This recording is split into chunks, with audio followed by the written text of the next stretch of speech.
Hello, everyone. Thomas Heuser here, the music director of the San Juan Symphony. I'm joined by Karen Kim, violinist. Hello, Karen. We are Hi. here to give a pre-concert talk, but without a concert, I'm afraid. We are, of course, quarantined and canceled at the San Juan Symphony, as so many orchestras and performing artists are. It's a really difficult and heartbreaking time, but we wanted to have a chance to, first of all, meet and also talk about this music and offer something to our audiences in lieu of the performance, so that we had a chance to at least delve into this music and hopefully point you to some online videos so that you could watch some performances of the concert repertoire from this weekend that we are sadly not able to perform. Before I begin, I do want to thank, since this is my only chance to thank our sponsors for this concert, the Connie Gotch Arts Foundation from Farmington, New Mexico, has been instrumental in supporting us all year long, and for this concert in particular.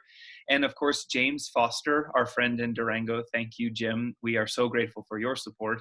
Our friends at the Rochester Hotel and Leland House, where Karen and her family would have been staying.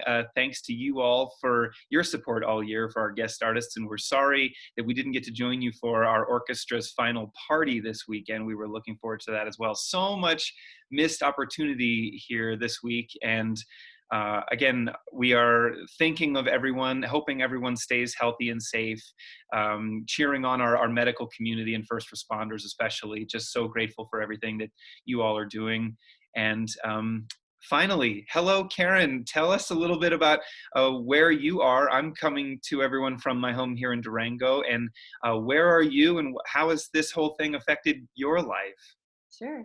Yeah, hello, and it's nice to be here via the internet. I'm in Philadelphia right now. My husband and two kids and I moved here about a year ago, and we have this wonderful space. We're very grateful for it, especially during these times of being holed up at home. And, as with all performing artists, all of our events have been canceled for the next few months, but I'm very grateful to have any opportunities to connect with people in other ways. Yeah, I was saying to Karen before we started that getting dressed this morning, I remember this. I remember going to work. I remember having something to do. It's kind of nice to have something. So thank you for being a part of this. So Philadelphia, what do you do in addition to being a concert soloist? You have a busy life as a musician. Tell us a little bit about some of the things that you do. Sure, yeah. One of my primary passions is chamber music. So I play in a full-time string quartet, the Jasper String Quartet. And then I have a few other ensembles that I play with as well. My husband and I have a group called Third Sound, which is a group with piano, flute, clarinet, violin, and cello. And then I'm also a member of the Talia Ensemble, which is a contemporary music group based in New York City. That's wonderful. So you do a lot of living composers, contemporary music, but I imagine with your string quartet, you're also steeped in all of the greats from Mozart and Beethoven, Haydn, all the way up. So do you guys put concerts together that have that kind of combination and contrast? Or are you primarily sort of living composers? No, we do a wide variety of repertoire. So our oldest composer is usually Haydn, and then we do a lot of classical and romantic repertoire, but most of our programs include one work by a living composer as well. Oh, nice. Wonderful. Mhm. We are, of course, sad to not hear you playing Samuel Barber's violin concerto this week. Barber has quite a connection to Philadelphia, actually. Was born in the area, attended the Curtis School. Are you a Curtis person as well? I am not. No, I went Oh, to the. okay. Sorry. Yeah. Oh, okay, okay. I thought that might have been another connection, but yeah. So tell us a little bit about your background with the Samuel Barber Violin Concerto. This piece has such a variety of moods and such an incredible, intense lyricism and passion to it. The concert that we would have been performed was called Thrilling Virtuosity. I guess that kind of comes into play primarily in the last movement of the concerto. So tell us a little bit about your relationship to this piece. Sure. I mean, it's now one of the standard romantic concertos of the violin repertoire. And, hearing it growing up, I always loved the piece, but I actually never had the opportunity to learn and perform it until a couple years ago. And this piece for me is kind of my good luck child piece, because my first performance of it was actually shortly after my first child was born. And now this performance with the San Juan Symphony was going to be shortly after my second child was born. So it has a lot of good associations for me in that way. Is oh, that's wonderful. So you would have brought the whole family to the Four Corners, right? That was our plan. And it was, we were so looking forward to being there because I know it's a very beautiful area. Yeah, I hear some little voices in the background. So this is about as informal as it gets for a pre-concert talk. Well, that's wonderful. So 9 months old, then you have a brand new baby, and you guys would have all been out here with us. We're so sorry to miss the chance. We'll bring you back. We'll do this again in a future season. But so the Barber, I think one of the things that people may not appreciate about this. This is written right before the Second World War. Barber, again, coming up in the 20th century and hearing a lot of different music, a lot of different styles. And this piece has a very wide stylistic range, in my opinion. I think it has really something from the movie world, the Hollywood cinema sound, definitely his sort of penchant for lyricism. He was a great singer and wrote so much wonderful vocal and choral music. Is that all manifested in the violin? Of course, your instrument is very lyrical, and how do you sort of approach the Barber in that way? Is it different than maybe looking at some of the other concerti? I think I agree with everything you said, and one thing that I think makes the Barber really special is the way that he integrates the violin part with the orchestra. It's so seamless and powerful what he does. A lot of times, the violin has the melody, and then the way that it lifts off into the orchestra is just like a real expansion of what's happening emotionally. And I think that that's a really special aspect of the piece. And I think, even in the highly virtuosic writing that he has in some of the first and the second movement, there's an incredible lyricism to it. So it's wonderful to be able to explore both of those elements of it at the same time. And then the last movement is just this gripping ride that just kind of brings you through from the beginning to end. Yeah, the last movement. So just to give folks a little bit of background on that, the first two movements were sort of conceived as a unit, and then it was a few months later that he added on the third movement, and it was during a time of overseas travel coming from Europe to the US.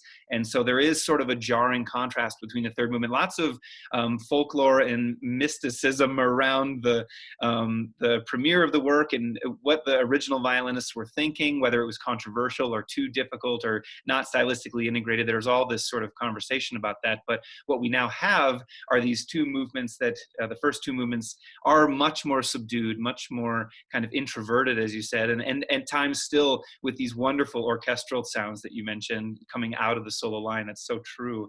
And then this third movement, a perpetual motion, kind of furious dance, really, really virtuosic for the orchestra too. There are times, like you say, the violin line becomes the orchestra music. When the orchestra finally has a chance to play some of these fast and furious 16th notes, it's a bear. It's a tough piece for the group. When you've rehearsed, one of the things I love to do is talk about the rehearsal process, which we have not had a chance to do. When you do this with other orchestras, is this the place where orchestras really kind of sit up on the edge of their chair and pay attention for this first time in this? I mean, there's a lot of it is very technical, but still there's a sense of sort of alertness that comes alive, I would imagine, with the orchestra in this place. Yeah, well, I think, there's every piece has its hot spots, and the last movement is undeniably that case. It's really exciting.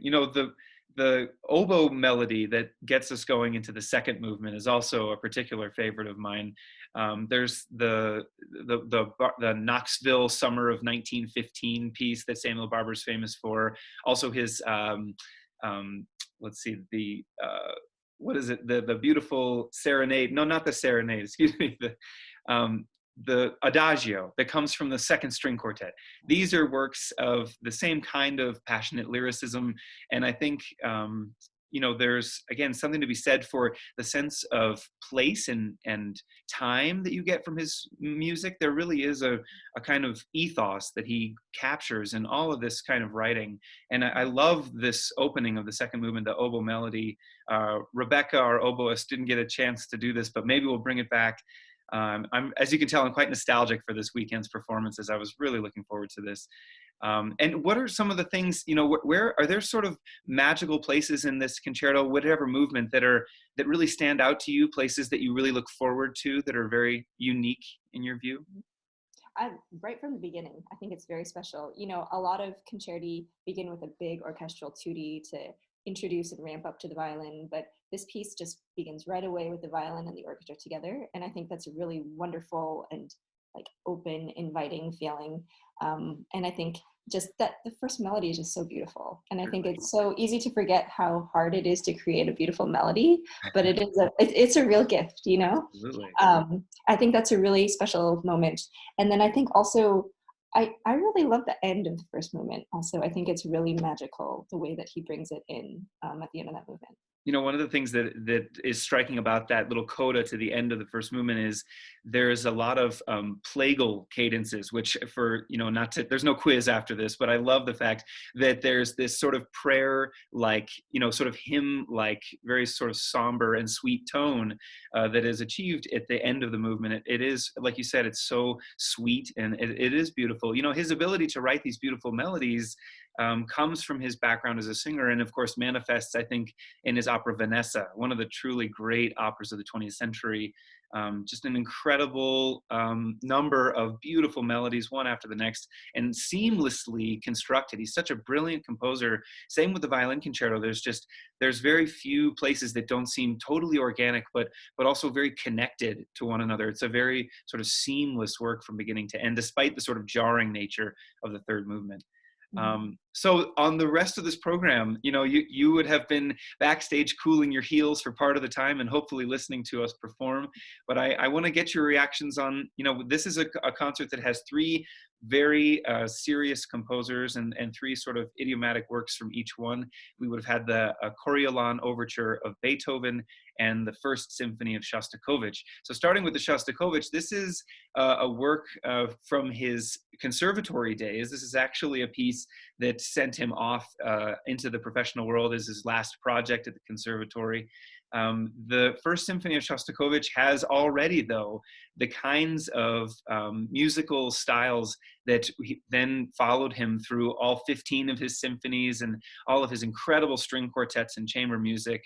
The symphony has four movements, fairly straightforward, but also incredibly quirky and sort of personalized and sarcastic, all of the things that we think of for Shostakovich's later life. This is written in the 20s, again, when he was about to graduate from conservatory, and he actually destroyed, I think, all of the works that preceded this symphony. So this is truly his first published opus that he believed was a mature work. And so we have this, sort of personality on the stage. Shostakovich is clearly putting his attitude into this music and also sort of exploring the different possibilities with orchestral colors. It's a brilliant orchestration. Already his early First Symphony shows his genius of orchestration. The melody really passes from different sections of the orchestra seamlessly and in some very unique ways, actually. He was kind of a genius in that regard. Again, the contrasts for Shostakovich are stark. You have times of absolute loneliness and isolation, just a very cold, bleak view.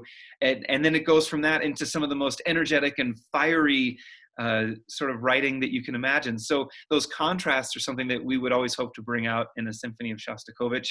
Of course, I think, as he goes on, his works take on more and more importance in terms of the social message, coming at a time of the censorship of the Soviet state, and also his relationship to the censors and how he was trying to either appease them or undermine them, make comments on the social situation. But this piece is a little bit earlier than that. This has sort of more of a raw innocence to it, which makes it something that's very fun to perform.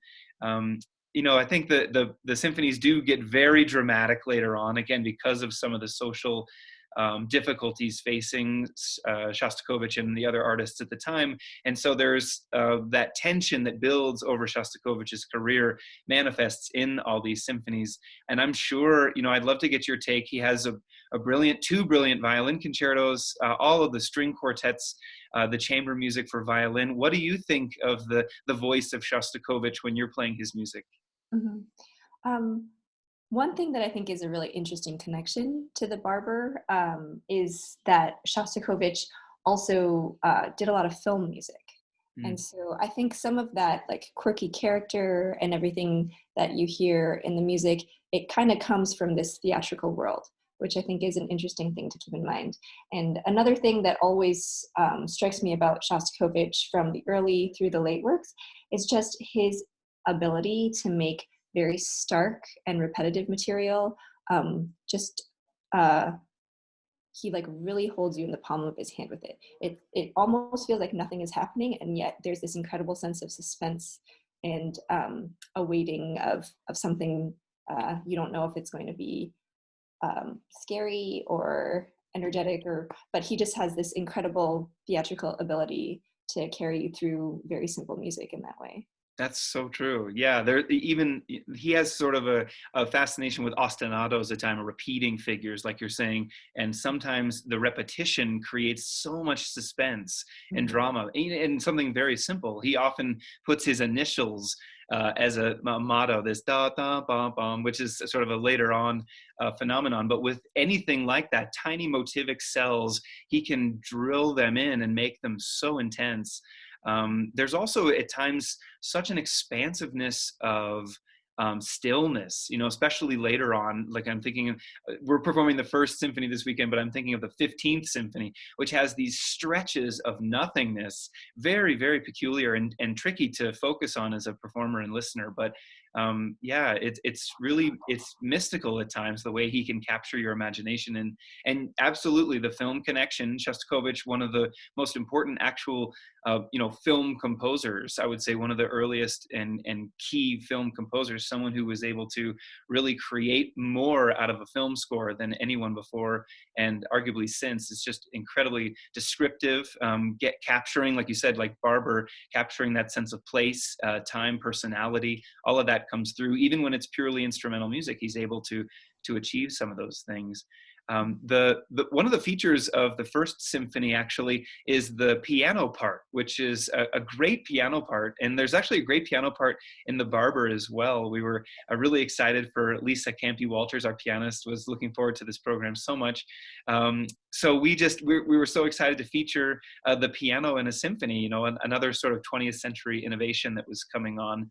And you don't have much of that. We were doing a lot of Beethoven this year. You don't have any piano parts in the Beethoven symphonies. So another sort of unique orchestral feature for this work. And the solo oboe has another feature in the slow movement of the first symphony of Shostakovich that has this unbelievably sort of disjunct line, very lyrical, but incredibly dark. I would say there's a darkness to this music, and all the way through Shostakovich's personality and repertoire that is just, I don't know, it's the tension is there. So when you're listening to recordings, I'm going to put some recording links up with this video that hopefully folks can follow and have a listen to all this concert music, but pay particular attention to the quality of sound that comes out of the slow movement of the first symphony. And it goes directly into the finale through a very ingenious sort of drum solo segue into the finale. Do you guys in your it's the Jasper String Quartet? Mhm. Do you guys have any of the Shostakovich string quartets as your staple? Certainly, yeah. The Eighth String Quartet is one of his most personal pieces and one of the most widely played of his string quartets. So that's a piece that we play together. The Ninth is also an amazing work. It's kind of epic in its scope, but there are so many great ones. The Eight and Nine are definitely among my favorite, and Three, Seven are also really great. Yeah, so much music. And, again, for folks to take a little bit of listening away, the Eighth String Quartet is in memory of the victims of fascism and war. I feel like we're at war right now. There is a sense that this virus has created a warlike situation where we're all confined, and obviously the threat is invisible and it's nothing as perverse as fascism. But I would say that there's still a sense of tragedy here, and you could really maybe get a lot out of Shostakovich right now. So definitely worth a listen on the Eighth String Quartet as well. So to segue back even further then historically, just to jump to Beethoven, birthday boy Beethoven, 250 years old this year. We're getting a lot of Beethoven. We just had a concert in February with the Eroica Symphony and the Leonora Overture No. 3 with student players. And then our friend David Biedenbender premiered a new work called Something Deeply Hidden, where he sort of takes the music of the Eroica and fashions a contemporary response. And it was wonderful. And Beethoven is so exciting and so relevant even today. It's incredible that to be celebrating his 250th year and to have all of these pieces still speaking so much to audiences, our audiences and audiences around the world, of course. The Coriolan Overture was one of the first works I ever conducted as a graduate student. It's as a personal favorite of mine, and it's a piece that has a great energy right out of the gates. You know, Beethoven was someone who started to dispel with the sort of formulaic writing for his orchestral music, and instead of having a slow introduction to this overture, it just has these three massive powerful chords that gets you right into the music and the spirit of the hero Coriolanus.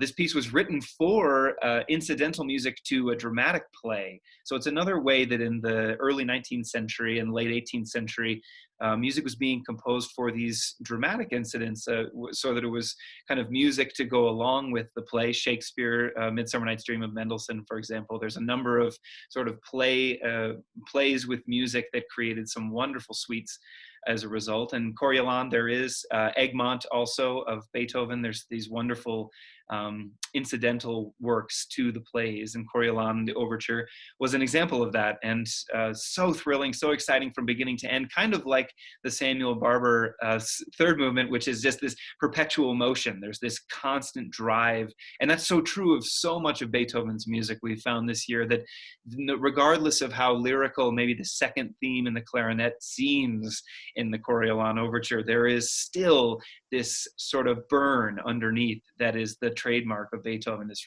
relentlessness of rhythm. So again, to bring it to what you do, Karen Kim, you know, with all of the chamber music, the solo writing, the violin sonatas, the string quartets. I mean, it's the most important volume of string quartets we have. What's your exposure to Beethoven, and what's it like to play his music? Mm-hmm. Yeah, but I mean, he's one of the greatest, if not arguably the greatest. You know, Beethoven is one of those composers that I find any piece of his that I revisit later in my life, I find that there's so much more to discover. And that's just an amazing gift to have that from so long ago, that he wrote something that every time I go back to it, I feel like I'm learning the music more deeply, but also learning something about myself in an abstract way more deeply, which I think is really special. And I think Beethoven he has this way of using the building blocks of music that is genius. How he can take four notes, a fragment of four notes, and just build an entire symphony out of it is amazing. And somehow also you just feel like you're experiencing this journey. You're not feeling like, oh, it's just the same four notes over again. Like it has created this organic experience for you. And I think it's just amazing. Yeah, those building blocks are some of the most amazing things to delve into as soon as you sort of have them in your ear. And it's true for the Coriolan as well. It's this very simple da da dee da da da dum da da dee da da da dum, and that sort of little rhythmic motto becomes the entire universe of this piece, very much like the ba ba ba bum of the Fifth Symphony that you mentioned. And you know, you can even find this weaving together in so much of the string quartet writing. I mean, that's really where his genius of taking a motto and constructing an entire sonata form is just laid bare. I mean, it's unbelievable. And it's also very interesting to have the connection with Shostakovich and Beethoven. Their very last works were these works for string quartet, or at least the very late ones. And so you can see the evolution of the composer's thinking through the string quartets. Amazing Beethoven string quartets to follow the personality from the very early Opus 18 all the way to the Grosse Fuge and the craziness that ensues in the last string quartets. Do you all, again, I'm curious, is there with the Jasper Quartet a work that you guys come back to that you've done a number of times, if you can recall? You know, There's definitely the Beethoven quartets in general are always circulating Okay. throughout a repertoire. There's not a season goes by without a couple of Beethoven quartets. Um, but those late quartets are incredibly they're mysterious and wonderful and beautiful, and it's just amazing to see how he stretches the form of the music and the abilities of the instruments. And then that the very last quartet, Opus 135, it's so interesting. He goes back to this very classical, very clear form, but if you compare it to the Opus 18s, it's just you can see all of the growth that happened in between. It's amazing. Astonishing, I know. And so, one of the things that you mentioned, pushing the limits of the instruments. It's not just range, but it's also technical facility, and all of the different things that he's famous for. The violin concerto is a famous example of that. A work that is deceptively approachable and listenable, but presents enormous technical demands on the violin soloist.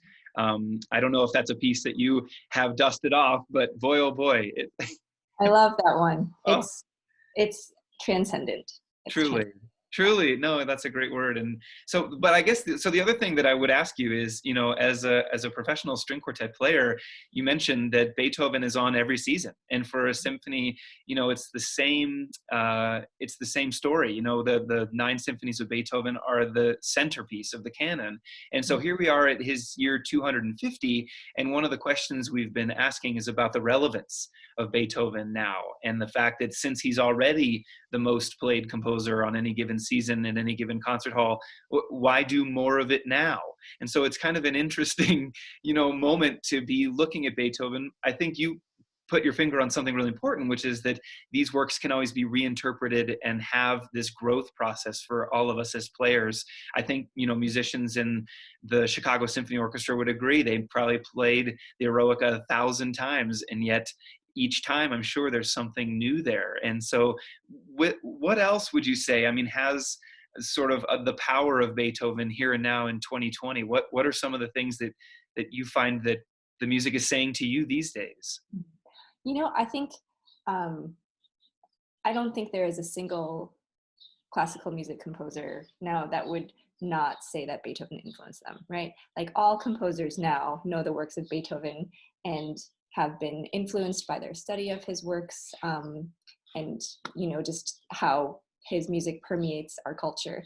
And I think now in 2020, something that I find really interesting is finding those connections between Beethoven and contemporary works. How you can take a work being written now and listen to it after a particular Beethoven symphony or Beethoven string quartet, and find that hearing the Beethoven before opens your ears to what's happening in music being written now. I think that that's really important to keep that connection.